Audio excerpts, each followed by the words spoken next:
જય શ્રી કૃષ્ણ. આજે નવરાત્રિનો ત્રીજો દિવસ. નવદુર્ગા તરીકે પૂજાતા માતાના 9 સ્વરૂપોમાંથી ત્રીજા મહાશક્તિ માં ચંદ્રઘંટા, જે માં દુર્ગાના ત્રીજા શક્તિનું સ્વરૂપ છે. આ દિવસે માં ચંદ્રઘંટાની પૂજા થાય છે. અસુરોનો સંહાર કરવા અને દેવતાઓ તથા માનવોનું રક્ષણ કરવા માં ચંદ્રઘંટા માં દુર્ગાના તૃતીય સ્વરૂપ તરીકે પ્રગટ થયા હતા. માએ ભયંકર આસુરી સેનાનો સંહાર કરી દેવતાઓને તેમનો અધિકાર અપાવ્યો હતો. અને આ રીતે ચંદ્રઘંટામાં દેવી દુર્ગાનું જ શક્તિ સ્વરૂપ છે. સંપૂર્ણ સૃષ્ટિને પીડાનો નાશ કરે છે.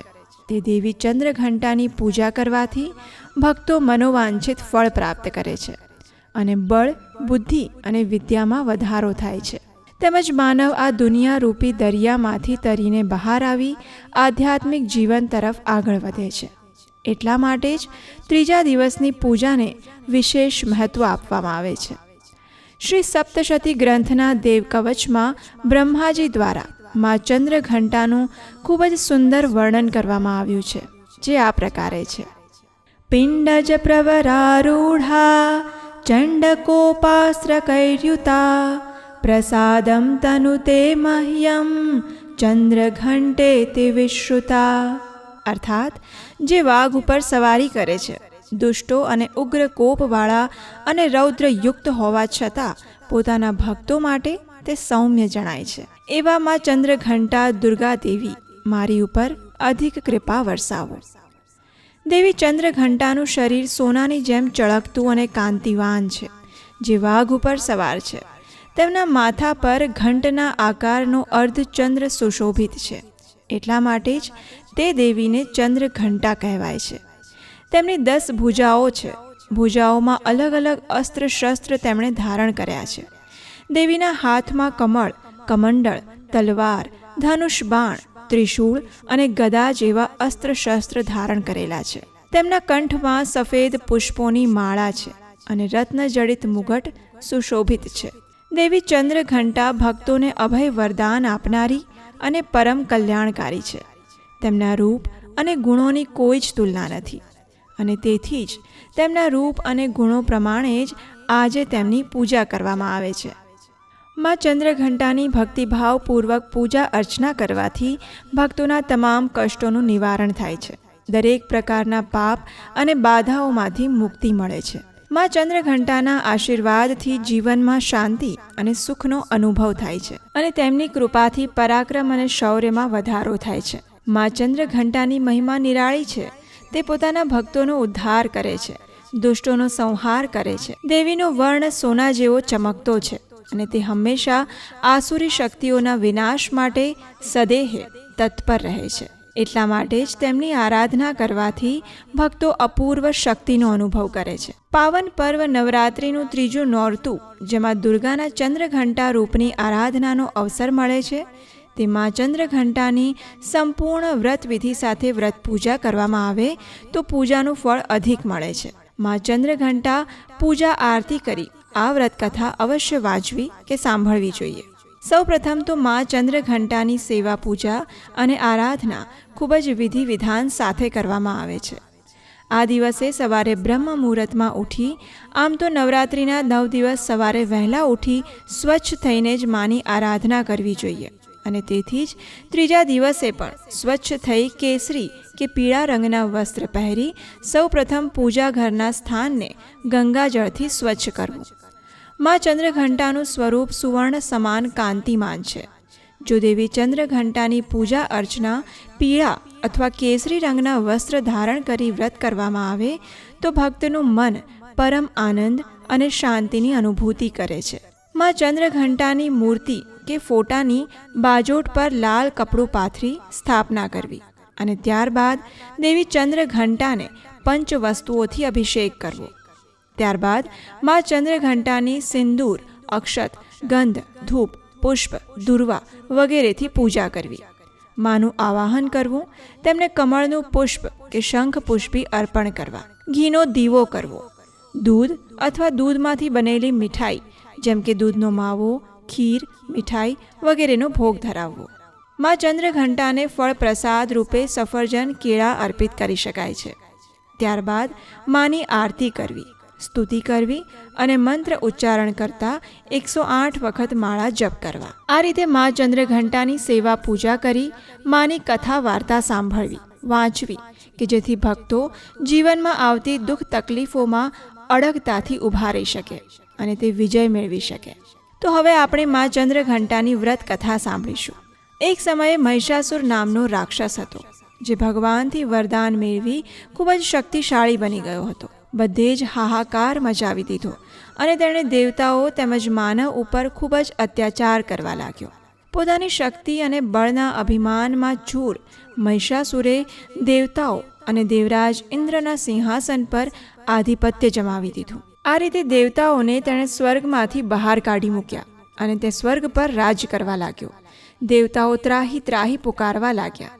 તેઓ ખૂબ જ ચિંતિત થઈ ગયા અને છેવટે દેવતાઓને આ દુઃખ તકલીફમાંથી બહાર નીકળવાનો એક જ માર્ગ દેખાયો અને તે ત્રિદેવ એટલે કે બ્રહ્મા, વિષ્ણુ અને મહેશની શરણમાં જવાનો. મહિષાસુરના ત્રાસથી દુઃખી થયેલા દેવતાઓ આ ત્રિદેવની મદદ માંગવા ગયા અને તેમણે આ ત્રણેય દેવને પોતાનું દુઃખ કહી સંભળાવ્યું. મહિષાસુરના અત્યાચારો વિશે જણાવ્યું. મહિષાસુર દુષ્ટ કૃત્ય સાંભળી ત્રિદેવ ખૂબ જ કોપાયમાન થઈ ગયા. તેમને અત્યંત ક્રોધ આવ્યો અને આ ક્રોધના કારણે બ્રહ્મા, વિષ્ણુ અને મહાદેવના મુખમાંથી એક ઉર્જા પ્રગટ થઈ, જેનાથી એક દેવીનો જન્મ થયો. આ દેવીને બ્રહ્મા, વિષ્ણુ અને શિવજીની સાથે બધા જ દેવતાઓએ પોતાની શક્તિ પ્રદાન કરી. શિવશંકરે દેવીને પોતાનું ત્રિશૂળ આપ્યું, નારાયણે તેમનું ચક્ર આપ્યું, ઇન્દ્રદેવે એક ઘંટ આપ્યો અને આ રીતે બધા જ દેવતાઓએ પોતાના અસ્ત્ર શસ્ત્ર માતાને આપ્યા. આથી જ આ દેવીનું સ્વરૂપ ચંદ્રઘંટા તરીકે ઓળખાયું. બધા જ અસ્ત્ર શસ્ત્ર સહિત વાઘ પર સવાર થઈ દેવી ચંદ્રઘંટા મહિષાસુરને મારવા માટે નીકળી પડ્યા.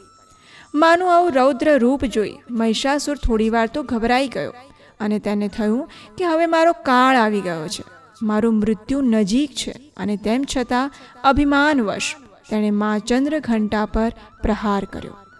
મા ચંદ્રઘંટાએ તે જ ઘડીએ મહિષાસુરનો વધ કરી નાખ્યો અને આ રીતે મા ચંદ્રઘંટાએ દેવતાઓની રક્ષા કરી અને તેમને ઇન્દ્રલોક પાછું અપાવ્યું. અને આથી જ કહેવાય છે કે ગમે તેવી આપદા આવી હોય પરંતુ તેમાંથી મા ચંદ્રઘંટા આપણી રક્ષા અવશ્ય કરે છે. મા ચંદ્રઘંટાના પૂજનનું સવિશેષ મહત્વ છે. દેવી ચંદ્રઘંટાનું શિવદૂતી સ્વરૂપ છે. આમ દેવીની મુદ્રા યુદ્ધમાં તૈયાર રહેવા જેવી છે. તેમના ઘંટથી અત્યાચારી દાનવ દૈત્ય બધા જ ભયભીત થઈ ઉઠે છે. કહેવાય છે કે તે અસુરોની સાથે યુદ્ધમાં દેવી ચંદ્રઘંટાએ ઘંટના ટંકારથી જ અસુરોને ભયભીત કર્યા હતા અને તેમનો નાશ કર્યો હતો. મા ચંદ્રઘંટાના આશીર્વાદથી ભક્તના બધા જ પાપો નષ્ટ થાય છે અને તેમના જીવનમાં આવતી તમામ બાધાઓ વ્યાધાઓ દૂર થાય છે. દેવીની પૂજા કરવાથી બધા જ દુઃખ અને ભયથી મુક્તિ મળે છે. મા પોતાના ભક્તોની રક્ષા કરે છે. મા ચંદ્રઘંટા પોતાના ભક્તોને અસીમ શાંતિ અને સુખ સંપત્તિનું વરદાન આપે છે. તેમના આશીર્વાદથી સહજ રીતે પરમપદના અધિકારી બનાય છે અને આ લોક તેમજ પરલોકમાં સાર્થકતા પ્રાપ્ત કરી શકાય છે. ચંદ્રઘંટા દેવીની પૂજા અને આરાધનાથી મણિપુર ચક્ર જાગૃત થાય છે. તેમની પૂજા આરાધનાથી વીરતા, નિર્ભયતાની સાથે જ સૌભાગ્ય અને વિનમ્રતાનો પણ વિકાસ થાય છે. તેમજ મુખ, નેત્ર અને સંપૂર્ણ કાયામાં કાંતિનો સંચાર થાય છે. સ્વર દિવ્ય અને મધુર થવા લાગે છે. મા ચંદ્રઘંટાની સેવા પૂજા આરાધના ખૂબ જ ભાવપૂર્વક કરી મંત્ર ઉચ્ચારણ કરી માને પ્રાર્થના કરવી કે હે મા, અમારાથી તમારી સેવા પૂજામાં જો કંઈ ભૂલચૂક થઈ હોય તો અમને માફ કરજો. અમારી સેવા પૂજાનો સ્વીકાર કરજો. હું અજ્ઞાન, અબોધ તમારો જ બાળક છું. જેથી અજ્ઞાનતાવશ કોઈ ભૂલચૂક થાય તો અમને માફ કરજો. તમારા શરણે આવ્યા છીએ અને અમારો સ્વીકાર કરજો. તમારા ચરણ કમળમાં સ્થાન આપજો. નવરાત્રિના ત્રીજા દિવસે મા ચંદ્રઘંટાને આ મંત્ર ઉચ્ચારણ દ્વારા પણ પ્રસન્ન કરી શકાય છે. યા દેવી સર્વભૂતેષુ મા ચંદ્રઘંટા રૂપેણ સંસ્થિતા નમસ્તસ્યૈ નમસ્તસ્યૈ નમસ્તસ્યૈ નમો નમઃ. પિંડજ પ્રવરારૂઢા ચંડકોપાસ્ત્રકૈર્યુતા પ્રસાદમ તનુતે મહ્યમ ચંદ્રઘંટેતિ વિશ્રુતા. ઓમ ચમ ચમ ચમ ચંદ્રઘંટાયૈ નમઃ. તો આ હતી નવરાત્રિના ત્રીજા દિવસે મા ચંદ્રઘંટાની કથા, પૂજાવિધિ અને માના આશીર્વાદ પ્રાપ્ત કરવાની સરળ રીત. આશા છે કે આ વિડીયો તમને ગમ્યો હશે, ઉપયોગી લાગ્યો હશે. જો એમ હોય તો આવનારી નવરાત્રિની કથાઓ સાંભળવા માટે તમારા પોતાના આ ચેનલ વાર્તાને સબસ્ક્રાઇબ કરી લો અને નોટિફિકેશન બટન પણ ઓન કરી લેજો કે જેથી આવનારી કથાઓ સરળતાથી તમને મળી જાય. નવરાત્રિના આ પાવન પર્વ પર મા ચંદ્રઘંટાની કથા વાર્તાને તમારા મિત્રો અને પરિવારજનોને પણ શેર કરો કે જેથી મા ચંદ્રઘંટાની કૃપા અને આશીર્વાદ તેમને પણ પ્રાપ્ત થાય. જય શ્રી કૃષ્ણ.